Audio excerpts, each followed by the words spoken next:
concept of RNG has been around since the beginning of gaming, quite literally so, as Tennis for Two, acknowledged as the first video game ever made, calculated trajectories and bounces with some degree of RNG.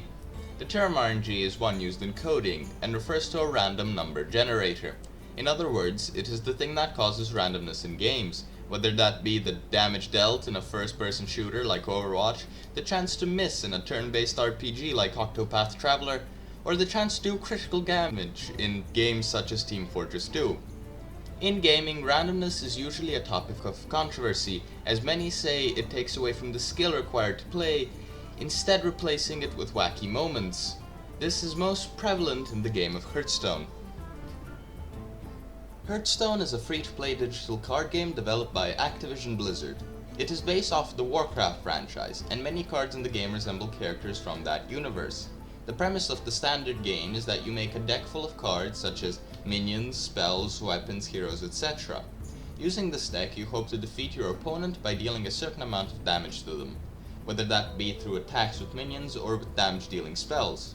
Since the game's release, around 400 new cards are made every year, and it was released back in the ancient years of 2014, meaning there have been some very iconic cards with very strong effects.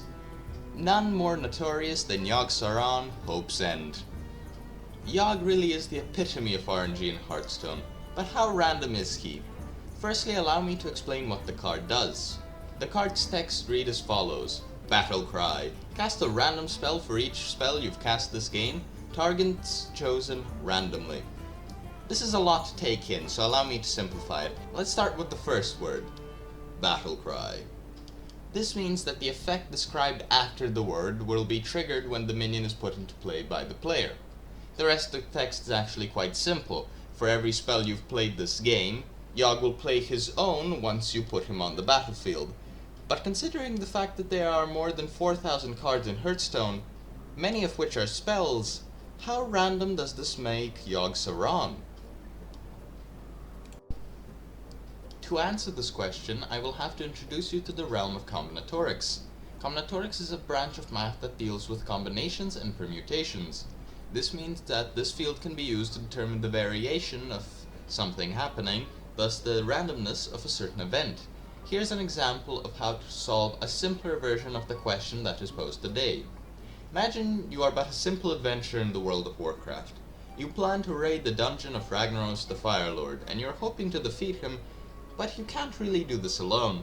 You decide that you need a party of 5 adventurers, you and 4 others. You can pick from 11 different classes for each spot. How many different combinations of adventurers are there? The answer is quite simple, but do attempt to do the problem yourself. In any case, the answer is 14,641. The way we get here is quite simple. Since every spot can have 11 different classes, and there are 4 spots, this means that we will have to multiply the number 11 with itself 4 times, meaning that we will get 14,641. But what if you wanted variety in your party? You would not want to be paired up with 4 priests, of course. If one class could be only chosen once, the solution would be as follows. For the first spot, there will still be 11 different choices. Once the first is picked though, there will only be 10 choices left, then 9, then 8. This means that for this question, we will have to multiply 11 by 10 by 9 by 8, which will give us the solution 7,920. So let's go back to the original question. The 2 variables we need to determine are the amount of spells in the game and the amount of spells that Yogg can cast. The amount of spells in the game as of the 5th of February, when I am writing and filming this episode, is 1,214. The amount of spells Yogg could cast is technically infinite due to a mechanic called Discover, which generates cards for a player, but for the sake of the video we will be presuming that Discover does not exist. Yogg, in a deck full of spells that do not generate more cards, could only cast 29 spells since the deck limit is 30. We can improve this number by adding Prince Renathal in the deck, who increases the deck's size to 40, meaning that there can be 38 spells in the deck. 40 minus Renathal minus Yogg Saron.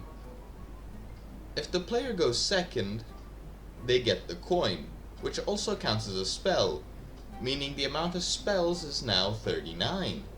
There's also a legendary card called Cthulhu the Shatter that adds 4 extra spells to the deck, meaning that there are 43 spells. The battle cry effect can be doubled by Bran Bronzebeard, then duplicated by Bolner Hammerbeak, effectively tripling the effect to 129 spells.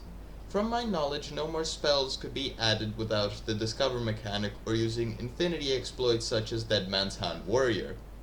This leaves us with 129 slots for spells and 1,214 spells in the game. That means y'all can cast 1,214 to the power of 129 spell variations, leading to this absolutely absurd number. But this is only if we presume the effect can only be triggered once we get to 43 spells, but we can trigger it whenever we want from 1 to 43 spells. This means that the spells cast by Yogg are the sum of numbers from 1 to 43 multiplied by 3. This is 946 multiplied by 3, which is 2,838.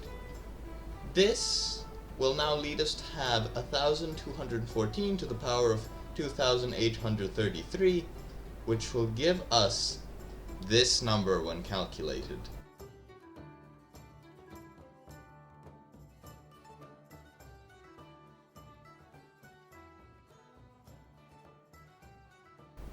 This can be simplified to 1,029 times 10 to the power of 8,750. There are only 10 to the power of 82 atoms in the universe, which only weighs 2 times 10 to the power of 49 tons. There are only 10 to the power of 123 board variations in chess. There is only one thing bigger, one amount so huge that this number trembles. And that is your IQ now that you watched this video. But wait, isn't there another Yogg?